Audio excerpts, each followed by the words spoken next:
آپ کو پتہ ہے کچھ لوگ، کچھ خواہشات، کچھ چیزیں ہماری زندگی میں کسی نہ کسی مقصد کا، کسی نہ کسی چیز کا ذریعہ بن کے آتی ہیں، اور ہم کہیں نہ کہیں اس ذریعے کی بے ادبی کر رہے ہوتے ہیں۔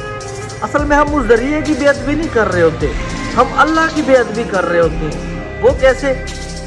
فرض کریں کہ ہمارا روزگار نہیں لگ رہا ہوتا، ہم اللہ تبارک و تعالیٰ سے دعا کرتے ہیں کہ اے میرے رب میرا روزگار کا ذریعہ بنا دے۔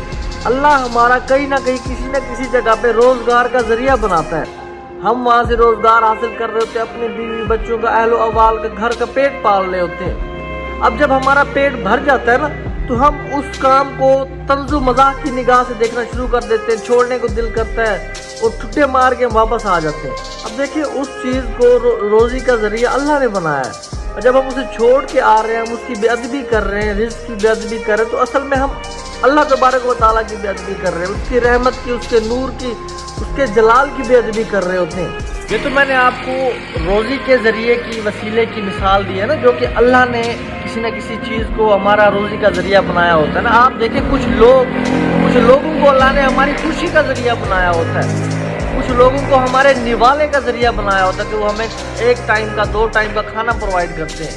اب کچھ چیزوں کو اللہ نے ہمارا سفر کا ذریعہ بنایا ہوتا ہے، جیسے کہ موٹر سائیکل۔ دیکھیے اللہ کی کتنی بڑی بڑی نعمتیں ہیں۔ اب اسی طرح آپ دیکھ لیں کہ ہمارے ماں باپ کو اللہ نے ذریعہ بنایا ہمیں اس دنیا میں لے کے آنے کا۔ اب ہم جب اپنے ماں باپ کی بے ادبی کر رہے ہوتے ہیں، تو اصل میں ہم اللہ کی بے ادبی کر رہے ہوتے ہیں۔ اسی طرح آپ دیکھیں ہمارے اساتذہ کرام ہمیں اس دنیا میں آگے بڑھنے کا ذریعہ بنایا نا ہمارے اللہ نے۔ اب جب ہم اپنے اساتذہ کی بے ادبی کرتے ہیں، تو ہم تو اصل میں اپنے رب کی بے ادبی کر رہے ہیں، کیونکہ ذریعہ جو انہیں رب نے بنایا ہے۔ تو دیکھیں یہ تو میں نے چند ایک مثالیں دی ہیں نا، آپ اپنی زندگی میں دیکھیں کہ اللہ نے کن کن چیزوں کو، کن کن لوگوں کو ہماری زندگی کا ذریعہ بنایا، اور ہم کب کہاں کس جگہ اس ذریعے کی بے ادبی کر رہے ہیں۔